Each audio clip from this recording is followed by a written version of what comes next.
for the glory of the Imperium.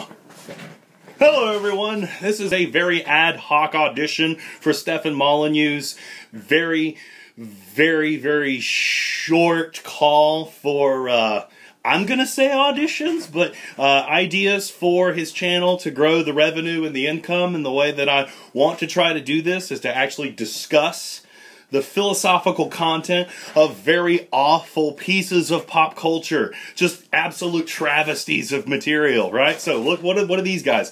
This is something that I've explored with my son. He's like 2, so you can imagine just how exuberant he is for all these things.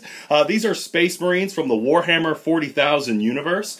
I put these together, I painted them up, and why am I showing you this? Well, these guys are the main characters of a science fiction series in the Warhammer universe, the Horus Heresy series. These two are written by Dan Abnett and Graham McNeil, both fantastic writers. But most people would probably come to this series and think to themselves, oh my gosh, what a flaming pile of dog turdishness. But I would encourage people to think again about the quality of this writing. And again, I've actually heard some of my students, I teach literature, and some of my students have actually said, why are you so interested in fluff for a board game? And yes, there is a game with these wonderful little dudes. Now, so, much like a Christian apologist, that puts the burden of proof on me to say, why is this worth your time? Beyond simply, I need some page turners to flip through. I need something to waste my time because I've run out of Twilight novels and Divergent. It makes my head hurt just thinking about it. Well, it's worthy of your attention because somehow or another, this ridiculous science fiction universe with Space Marines and Tyranids and Space Goblins manages to incorporate some fascinating stuff about philosophy. First and foremost, one of the things that I've found as I've been reading the series, and yes, I'm a little ashamed of myself because I enjoy an explosion. I enjoy a crappy plot line more than most people should. It turns into a love letter to fascism.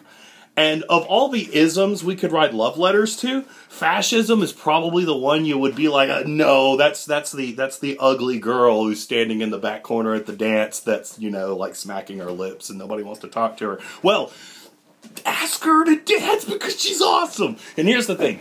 In this particular universe, you have a general god figure who brings the armies of man to a total conquest of the Milky Way galaxy, right? So, already we have the totalitarian leader. We have the philosophy of atheism that's forced down the throats of the entire Imperium, running away from the idea of gods, of superstition. All of this is just, you know, being transmitted by these guys, right? And they're trying to convert the entire galaxy to atheism and superimpose the rule, manifest destiny, what a great term, of man in an effort to enact genocide of all other alien species. So these kind of cute, non-threatening warriors from space, they're like little space Nazis, but they're the good guys. It's like, what? Now, here's where the true artistry comes in, and here's what makes it work so well. The Emperor of Man, who designs this whole entire effort to make man the ultimate species of the galaxy, he turns out to not be as perfect as he claims. He does not, you know, he's not the guy that everybody thinks he is.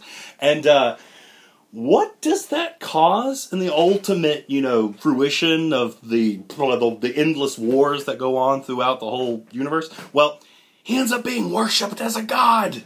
He himself, the advocate of the rationality, the advocate of the secular truth, and I think they actually even call it the secular truth. This guy becomes the new god, and he was the totalitarian ruler of the fascist regime.